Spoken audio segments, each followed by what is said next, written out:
Olá a todos, obrigado por estarem a assistir a mais um vídeo sobre um novo tema, um tema sumamente importante, bem atual e necessário nós abordarmos sempre e refletirmos para a nossa edificação e consideração. Como usar as redes sociais de uma maneira que glorifique a Deus e seja de bênção para outros. Eu não podia estar melhor acompanhado do que pelo pastor Renato Vargens. Muito obrigado sempre pela sua disposição, pelo seu serviço à Igreja de Cristo em Portugal. Sempre está aqui connosco na Igreja Batista Ramada e em outras igrejas do nosso país. É uma bênção para nós. Louvamos ao Senhor pelo mesmo, porque temos a oportunidade de sermos enriquecidos pelo seu ministério à distância, e estando aqui pessoalmente somos agradecidos ao Senhor pela oportunidade, pastor, e por mais esta conversa, pela sua disposição de abençoar-nos com mais este bate-papo. E queria começar por perguntar, pastor, de forma pessoal, o que é que o motiva mais a usar as redes sociais?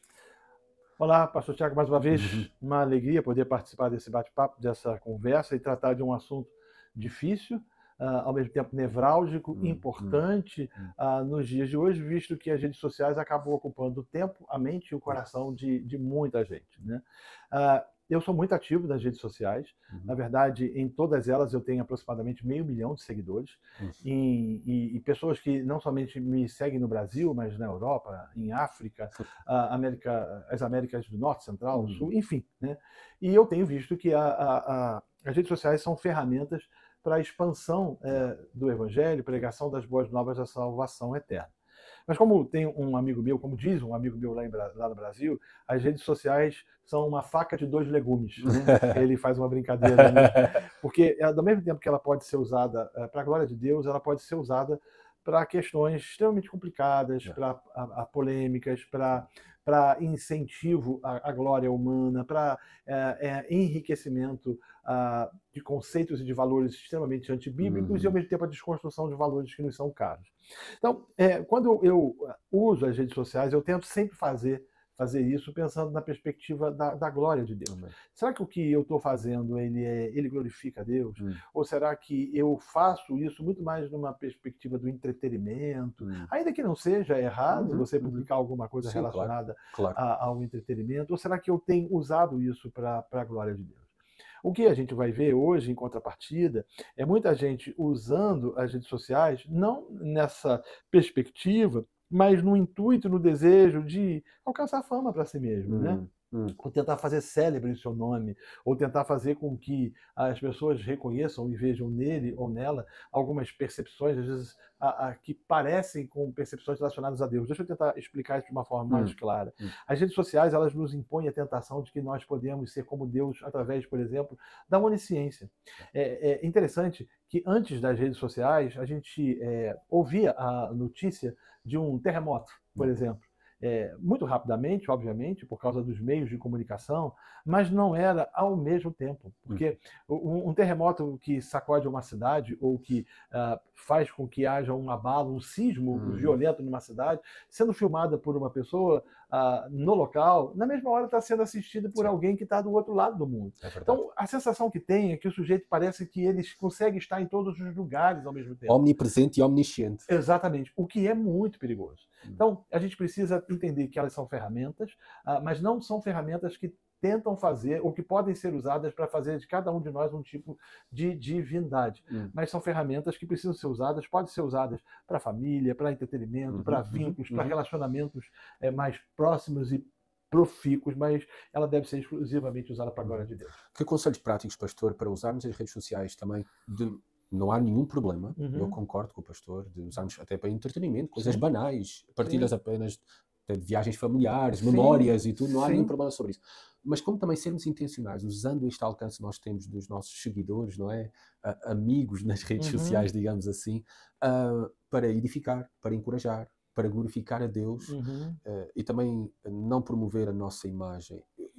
E ter cuidado com isso de promover a nossa imagem, o pastor já tocou um pouco sobre isso mesmo, porque às vezes deixamos até de partilhar as coisas nas redes sociais para cuidar a nossa imagem por causa do temor dos homens, não temor a Deus. Até deixamos de usar as redes sociais pelo temor aos homens. Mas, que dicas práticas?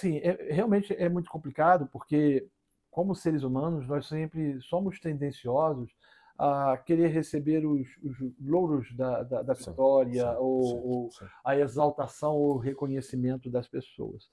Não que, às vezes, o reconhecimento, o muito obrigado, usado por alguém, ou uma fala de agradecimento por causa, seja repreensível, porque não é. Na verdade, isso é até bom. O que não pode se permitir é com que isso produza um sentimento de vanglória, né? Que é uma glória vã, né? Que vem e que vai, né? Então, aquilo que a gente via no passado, por exemplo, em Spurgeon, né? A glória era de Deus, né? Então ele se escondia atrás do púlpito, se escondia atrás da pregação, se escondia atrás da palavra e lembrava efetivamente e efusivamente de que a glória é de Deus. Então a gente precisa, diante das propostas desse mundo, dizer para a gente mesmo, como dizia o reformador alemão Martin Lutero, de que nós não somos absolutamente nada. Quem faz tudo é a palavra. É a palavra que age, é a palavra que faz, é a palavra que opera. E não permitir, né, com que o nosso coração tome conselho com o próprio coração. Porque quando a gente toma conselho com o nosso próprio coração é enganoso. E ele vai tentar dizer para a gente, ou mostrar para a gente, que a gente é muito mais daquilo que na verdade a gente é. E a gente não passa de absolutamente nada. Então esse é um ponto. O ponto de você olhar para si, de você ser extremamente crítico e ao mesmo tempo entender, né, de que aquela porta a qual você entrou para poder disseminar o Evangelho e que o Senhor lhe proporcionou para falar a centenas, milhares de pessoas, dependendo de quem quer que seja, visa exclusivamente a glória de Deus e que nós não temos o direito de roubar a glória do Senhor. E para isso a gente pode e precisa ter limites. É aquilo que o salmista diz: sonda-me, ó Deus, e vê se há em mim algum caminho mau. Né? E é isso que a gente precisa fazer e rogar ao Senhor que nos ajude nisso. Que limites saudáveis, pastor, nós podemos ter saudáveis de tempo, de conteúdo, obviamente, estou-me a referir, para que também não caiamos em perder excessivamente tempo nas redes sociais, em vez de nos dedicarmos à palavra, à oração e à comunhão também. Eu acho que a gente precisa aprender a desligar o aparelho do celular, né? Então, por exemplo, eu estou fazendo isso nas minhas noites, né? Então, dá uma determinada hora, eu desligo o celular e só ligo ele no dia seguinte. Aí minha esposa fala: mas você vai desligar o telemóvel? E se aparecer algum caso grave, alguém com uma necessidade? Você é pastor. Eu falo: vão ligar para o seu. Liga para o celular e você me avisa. Né? Mas eu procuro desligar. Então, porque às vezes à noite a pessoa levanta para ir à casa de banho e aí cai na tentação: deixa eu ver o que o celular parece que entende, né? Deixa eu ver o que está acontecendo aqui. Aquela coisa que eu falei da onisciência. Então a gente precisa dar um turn-off, a gente precisa desligar. Isso é um ponto fundamental. Uma coisa interessante que começa a acontecer também é que os milênios, né, que é um grupo de segmento social, ou seja, aqueles que nasceram no período da virada do milênio, estão começando a se despertar para a questão do celular. Então, para o smartphone. Então, tem muita gente, por exemplo, nos Estados Unidos, vou usar o exemplo americano aqui, voltando aos celulares antigos. No Brasil, a gente chamava de tijolão, né? Que não faz nada, não tem jogo, não tem Wi-Fi, não tem absolutamente nada. Somente SMS. E aí a gente, assim, esse pessoal está entendendo de que os relacionamentos, eles têm sido deixados de lado por causa desse senso de urgência. E a pergunta que a gente tem que fazer é o seguinte: será que tudo aquilo que a gente faz é urgência? Esses dias eu estava numa reunião de oração, meu celular estava ligado. E aí uma pessoa mandou a mensagem e eu fui ver a mensagem. Aí depois eu parei para pensar e falei o seguinte: eu não deveria ter visto a mensagem. Eu não deveria ter visto o que é que foi dito, o que foi falado na reunião de oração, no momento da reunião de oração.